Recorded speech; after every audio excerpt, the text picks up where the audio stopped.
Hey, the world has changed. Donald Trump is now president, and he is using his executive powers to an unprecedented degree to try to reshape fundamentally American life in this country.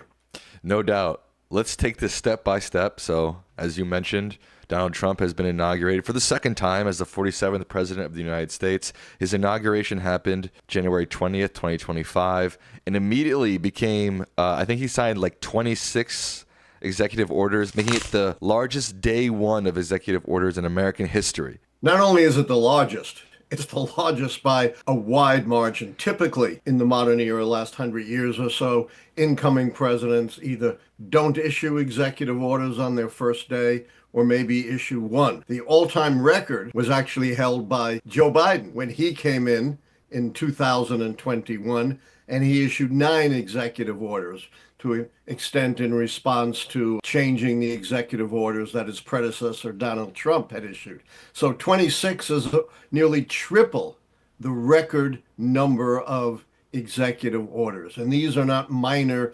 administrative adjustments. These are huge, sweeping executive orders that, if they stick, will fundamentally change the nature of our society in the United States. Now, why did Trump break precedent so significantly to almost triple the record number of executive orders in modern American political history? Number one, this is who Trump is. He has said repeatedly, I can do whatever I want as president.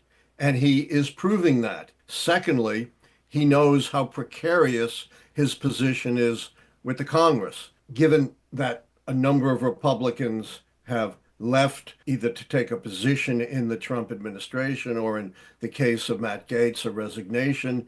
They just have a 217 to 215 margin in the House. Mm. They can't afford to lose more than one single vote, and that is an incredibly precarious position. Thirdly, Trump was actually in a stronger position in his first term, or at least as strong, when he also had Republican control of both houses of Congress and a conservative Supreme Court dominated by Republican appointees. And he largely failed to get his agenda through Congress. He got the big tax cut through, but that was pretty much his single major legislative accomplishment. What do you think about his speech? I was appalled. Oh, Trump promised to be a uniter, not a divider. And what did he devote in the first part of his speech? To a vicious attack on the previous administration, to paint a false, dark picture of the country, to air once again all of his personal grievances. And then he went on to do something you almost never see in an inaugural address. It's more like a State of the Union, what? a elaboration of his particular priorities, all of which were Trumpian Republican policy positions, none of which reached out to the opposition, offered any kind of compromise, offered any hope of governing on a unified bipartisan basis. So I think there were real problems with the speech and the follow-up. The other thing was, don't take my word for it, the fact checkers in multiple venues documented almost as many lies as executive orders on Uh-oh. Donald Trump's first day. They documented at least 20 lies in the inauguration address and his subsequent remarks. I'm not going to go through them all, just mention a few. He said under Biden, inflation reached record levels. Blatantly false. Inflation at a maximum during the Biden administration was just over 9%. You know what the record actually was, Sam? No. 13.7, not even remotely close to record inflation. He politicized once again the tragedy of the wildfires and the hurricanes, falsely claiming, there was no response to the wildfires when in fact courageous, hundreds, maybe thousands of first responders and firefighters are risking their lives, fighting to exhaustion, fighting that fire. And in fact, to a great extent, they have brought it under control. It's also a total lie that the the Biden administration did not respond to the hurricanes in North Carolina or Florida and diverted money to the migrants. He, of course, repeats his lies about the threats posed by undocumented immigrants, that they're these vicious killers, when in fact they are the most law-abiding segment of our society. In subsequent remarks, he repeated his lie that the 2020 election was stolen from him. He repeated his lie that he ordered 10,000 National Guard to protect the Capitol, and Nancy Pelosi, who had nothing to do with protecting the Capitol, somehow rescinded that non-existent order. One could go on and on, but these are not small lies. These are huge lies that lie at the heart of Donald Trump's approach to politics and his approach to the presidency. Now, what about executive orders? Donald Trump, in his inaugural address, promised to introduce a new golden age of law and order and respect for the police. And what did he do? He pardoned the January 6th folks. Yeah, some 1,500 pardons, a number of other clemencies, including pardoning individuals who violently attacked police officers on January 6th. 140 police officers were injured by these violent rioters who Trump then pardoned. The New York Times put it very well. They said, forget law and order, forget protection of the police under Donald Trump. What Donald Trump has done with these pardons is essentially said it's okay to commit crime, including violent crime. It's okay to assault and injure and maybe even cause the death of police officers, so long as you do it in the name of Donald Trump. And that really says it all. This has nothing to do with law and order, nothing to do with the respect for the police, but has everything to do with Donald Trump using every means possible, including unlawful means, to seize and maintain power. I want to talk to you again about accuracy and bias in the media. Ground News is a website and app that I use that pulls articles from all over the world and organizes them by story. With Ground News, you can compare how different outlets cover the same story, complete with context and visual breakdowns of the sources. You'll see details like their political bias, reliability, reporting practices, and ownership, which is critical. These ratings are created through 3 independent news monitoring organizations. For example, take the story, quote, Congress formally certifies Trump election win, unquote. There are over 600 news sources for this story, with 38% of the bias being from the center. It's also great to see that 73% of these sources are rated as highly factual, and 11% of them are independent sources. Take a look at the bias comparison, which gives you an AI summary for the left, center, and right sources. Examining the headlines further, sources from the right focus on terms like certifies, exhausted Democrats, and Democrats cling, whereas the left headlines focus on terms like a good day for democracy, peacefully, and routine. The blind spot feed highlights news stories that are disproportionately covered by one side of the political spectrum.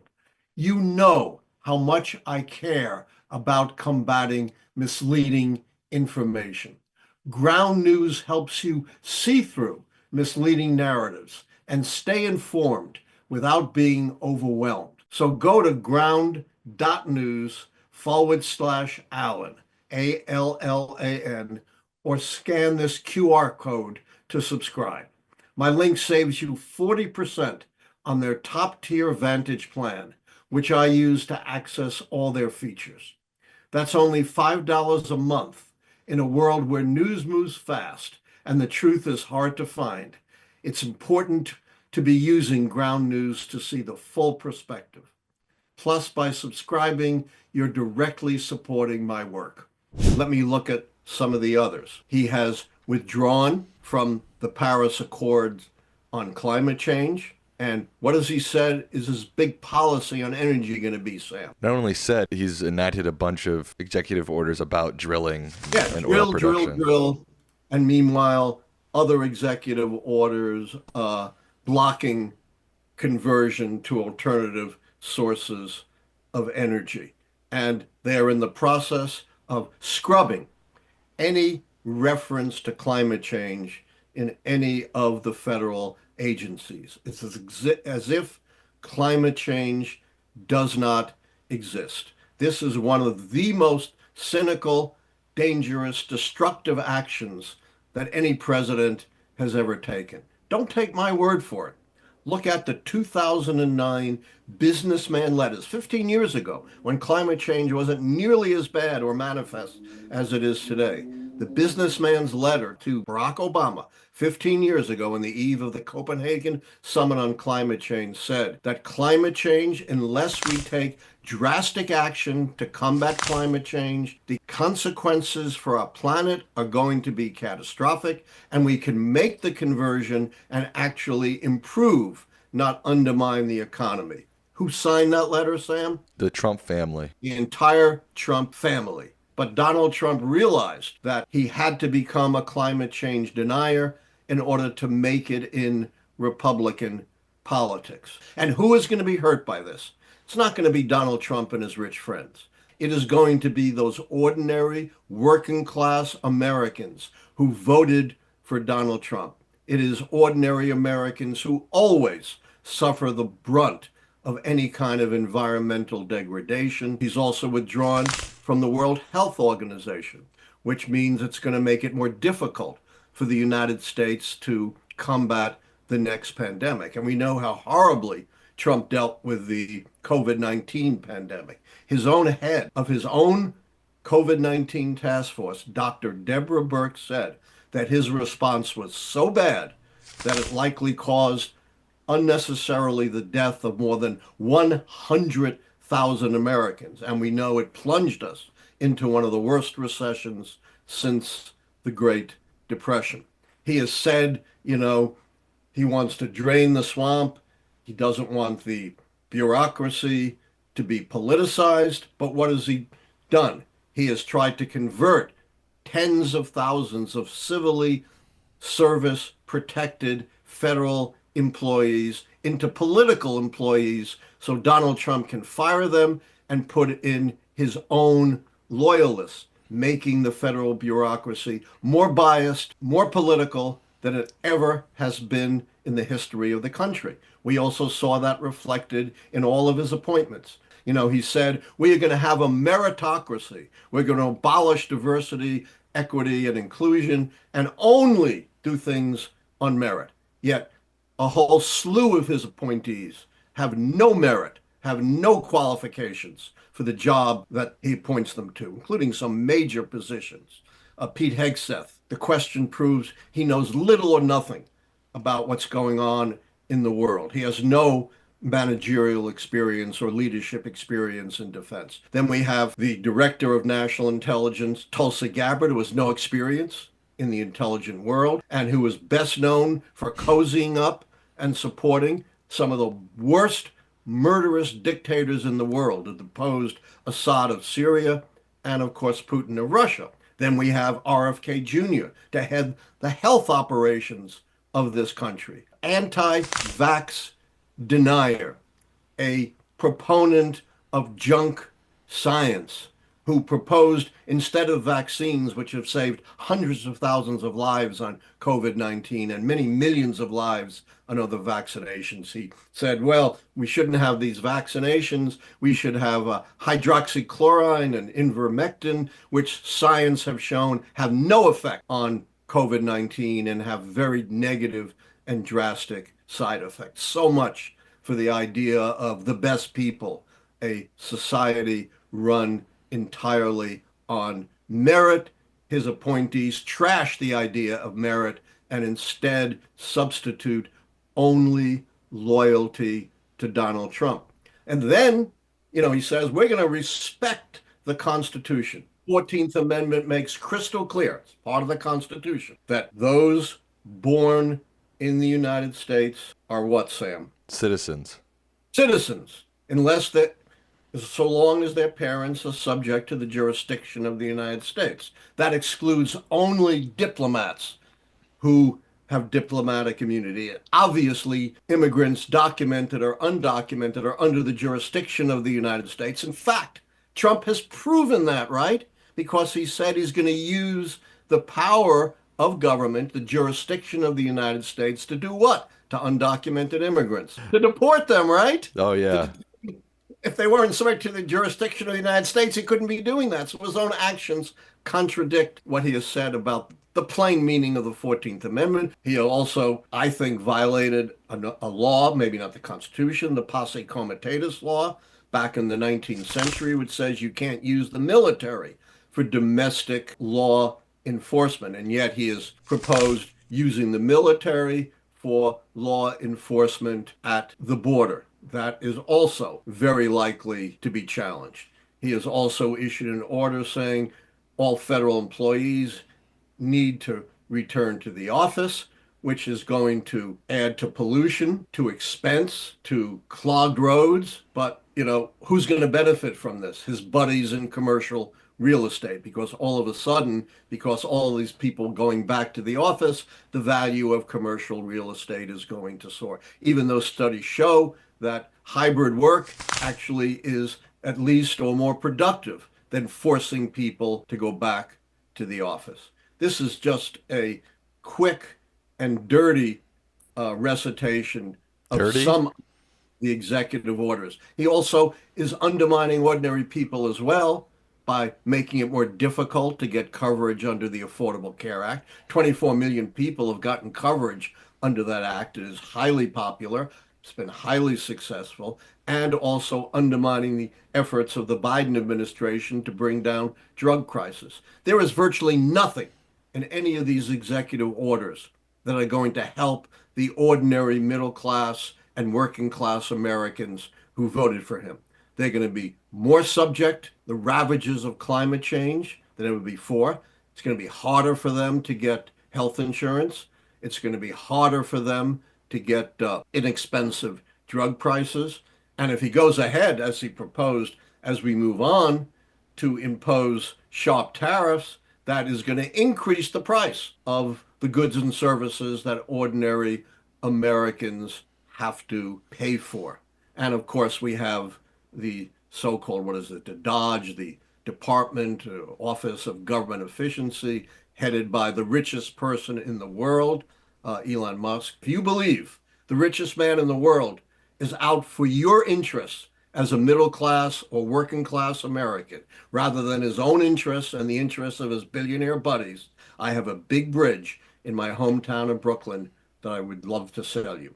These aren't set in stone yet. It's pretty scary, but there is still hope. I encourage people to go to whitehouse.gov/presidential-actions. And there you can see, this is a White House website, every executive order he ordered on his first day. There are 5 pages of it, so you can go there and see it for yourself. I wanted to point out a couple other ones that I thought were pretty interesting. He put a federal freeze on federal hiring. He decided that he's going to review the investigative actions of the Biden administration. He's going to grant top security clearances to White House staff without going through traditional vetting processes. On immigration on the border, obviously we talked about birthright citizenship. We talked about the national emergency.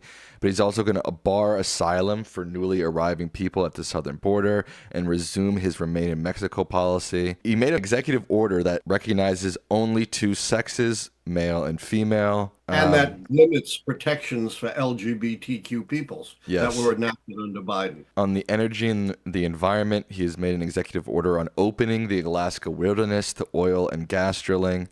He has halted the leasing of federal waters for offshore wind farms and eliminated the environmental justice program across the government. He's going to rename Denali and the Gulf of Mexico, Denali back to Mount McKinley and the Gulf of Mexico to America. He made an executive order because he was so pissed about this, about flying the American flag at full staff on all future inauguration days. And he made an executive order revoking security clearances for the 51 signers of a letter suggesting that the contents of Hunter Biden's laptop could be Russian disinformation. On the one hand, he denies security clearance, right, just because they were critical of a position that he favored. And then he has essentially eliminated the vetting of security clearances for those who are coming into his staff. Yeah. Another, fundamental contradiction in what he's doing.